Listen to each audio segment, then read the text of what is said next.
बात है। हाँ बेटा, खत्म हो गई? नहीं अभी खत्म नहीं हुई, मैं बता दूं। खत्म। डॉक्टरों ने एकदम, कोई बड़ा डॉक्टर आया, उसने आके देखा। जब उन्होंने डॉक्यूमेंट चेक करे तो उन्होंने जितने भी छोटे वाले डॉक्टर थे सबको डांटा अच्छी तरीके से कि जब तुम्हें पता है इसकी पहले सर्जरी हो चुकी है और उसके बाद भी तुम नॉर्मल डिलीवरी के बारे में सोच रहे हो, तो ऐसा क्यों। हेलो दोस्तों, स्वागत है आपका आज के इस नए ब्लॉग में। आज की ये जो वीडियो है आपके लिए थोड़ी सी जानकारी पूर्वक होने वाली है, क्योंकि यहाँ पर मैं बताने वाला हूँ कि मैं इतने दिन से ब्लॉग क्यों नहीं डाल रहा था, क्या रीजन था। क्योंकि दोस्तों यहाँ पर सिर्फ और सिर्फ 3 ब्लॉग हमने अभी तक डाले हैं और यहाँ पर जो है आपको हमने पहले ही बताया, आपके लास्ट के जो 2 ब्लॉग हैं आप जाकर देख सकते हैं, उनमें हमने बताया था बिल्कुल लास्ट टाइम चल रहा है जिसमें बेबी होने वाला है। तो अब अन्नू को लेके गए थे हम हॉस्पिटल और वहां हॉस्पिटल पर जाने के बाद अन्नू का ब्लड जो लॉस है वो ज्यादा हो गया था, क्योंकि 2 दिन उन्होंने वैसे ही रख लिया था कि नॉर्मल हो जाएगी नॉर्मल हो जाएगी, और लास्ट जो था वो भी सर्जरी से हुआ था ये, और अब वो कह रहे थे कि नॉर्मल हो जाएगी डिलीवरी, क्योंकि 10 महीने हो गए थे। इस वजह से हमने फिर उनसे लास्ट में आके बोल दिया कि हमें नहीं चाहिए नॉर्मल डिलीवरी, हमें आप ऑपरेशन से कर दो, क्योंकि टाइम बहुत ज्यादा हो चुका है। उसके बाद भी बच्चे ने थोड़ा गंदा पानी पी लिया था, प्रॉब्लम आ गई थी। तो वहां पर डॉक्टरों ने एकदम, कोई बड़ा डॉक्टर आया, उसने आके देखा। जब उन्होंने डॉक्यूमेंट चेक करे तो उन्होंने जितने भी छोटे वाले डॉक्टर थे सबको डांटा अच्छी तरीके से कि जब तुम्हें पता है इसकी पहले सर्जरी हो चुकी है और उसके बाद भी तुम नॉर्मल डिलीवरी के बारे में सोच रहे हो, तो ऐसा क्यों। और जब आपको देखना ही था तो 24 घंटे देख लेते, 48 घंटे से ज्यादा का टाइम हो गया था, तब जाके उन्हें डायरेक्ट सर्जरी के लिए बोल दिया गया। और वहां पर उनको दर्द की गोली भी दी गई थी, इंजेक्शन भी लगाए गए थे, तो भी दर्द नहीं हो रहा था, दर्द बिल्कुल भी नहीं हो रहा था। उसके बाद दोस्तों यहाँ से हम लेके गए सीधा उसे ऑपरेशन थिएटर में। ऑपरेशन थिएटर में जाने के बाद दोस्तों वहां पर ऑपरेशन हुआ। ऑपरेशन के दौरान ब्लड लॉस जो है वो बहुत ज्यादा हो गया, साथ ही साथ बीपी भी एकदम डाउन हो गया। तो उन्हें डायरेक्ट ही बच्चा हो चुका। बच्चा होने के बाद जो है उन्हें शिफ्ट कर दिया गया डायरेक्ट आईसीयू में और बच्चे को नर्सरी में भेज दिया गया, क्योंकि उसके गले में जो है गंदा पानी चला गया था, उससे उनकी बॉडी में इन्फेक्शन हो गया था। और दोस्तों यहाँ पर 7 दिन लगातार वो आईसीयू में रही, उनके सामने ही 8-9 डेथ हुई थी। उस कारण से उनकी हालत और भी ज्यादा खराब हो गई।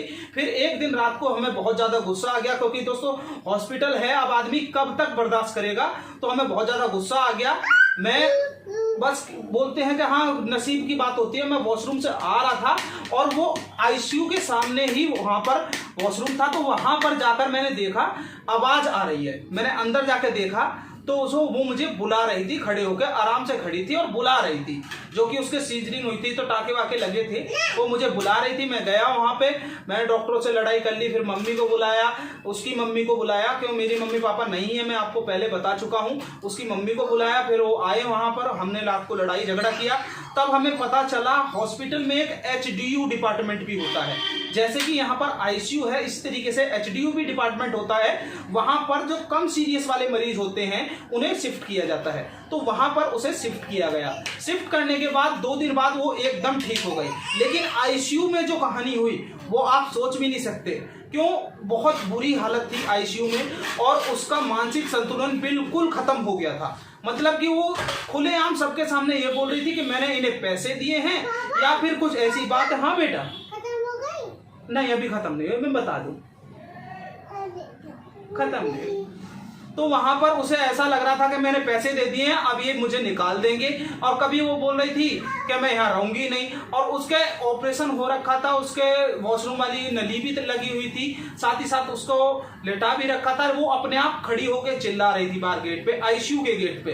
तो फिर डॉक्टरों ने बुलवाया, तो वहां पर वो आई नहीं। तो फिर मैं एकदम जैसे निकल के जा रहा था तो मुझे आवाज आ गई, मैं वहां चला गया। तो उन्होंने बोला देख लो जी, आपका मरीज ऐसे है, ऐसे कर रहा है, बहुत सारी बातें हुई थी। अब वो जब आ जाएगी तो मैं आपको दिखा दूंगा। बाकी वार्ड में शिफ्ट कर दिया गया एचडीयू से, एचडीयू में गए, पहले 2 दिन वहां रहे, फिर वहां से वार्ड में शिफ्ट कर दिया।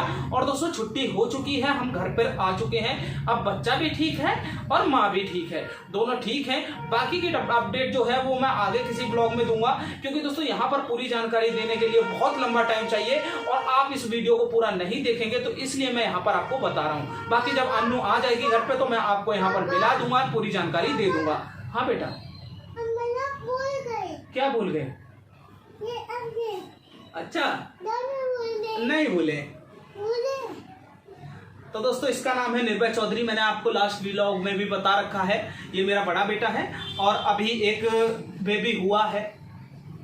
अब क्या हुआ है ये मैं अभी नहीं क्लियर कर सकता है ना, क्योंकि थोड़ा सा सरप्राइज सा है। बाकी मैं उसकी एंट्री के लिए थोड़ा सा ढोल वोल बजवा दिया था, क्योंकि खुशी थी। मेरा जो फैमिली है मेरी वो आईसीयू से वापस आ गई है, तो उस चक्कर में थोड़ा ढोल वोल बजवा दिया था। मैं उसकी क्लिप भी आपको शेयर कर दूंगा।